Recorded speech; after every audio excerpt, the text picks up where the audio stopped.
Good afternoon everyone.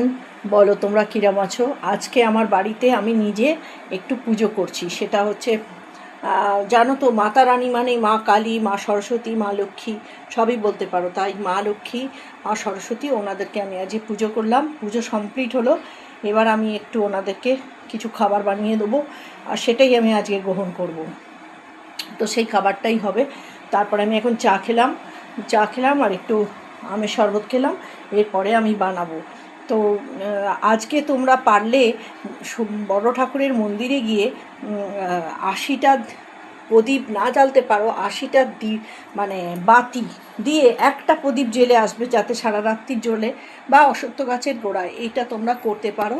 আর একটু কর্পূর দেবে, অবশ্যই একটু কালো তিল দেবে। আর যে দিয়াটা জ্বালবে বড় দেখে, তাতে সর্ষের তেলের দিয়া দেবে।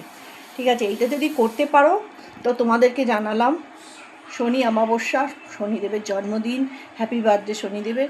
তাই তোমাদের জানালাম বড় দিদির মতো, এটা তোমাদের খুব কাজে লাগবে, দেখতে পারো এটা করে। তো এই রিচুয়ালটা বললাম বলে কিছু মনে করো না, তোমাদের বড় দিদির মতো বলে বললাম। তো আমার পুজো আচ্ছা হয়ে গেছে, আমি বিকেলে মন্দির যাব। এই আজকে তো স্যাটারডে ছুটির দিন, সব বাড়িতে আছে। তো আমার তো এটা নিজের ঘর, এই ঘরটাই আমি থাকি ম্যাক্সিমাম টাইমটা। তো আমি যত ভিডিও করি সব তো এই ঘরেই হয়। তো এইটাই আমার ঘর। বেডরুমে আমি খুব কম যাই, সারাদিনে রাত্রে একবার যাই। তো এটা আমার খুব ফেভারিট জায়গা।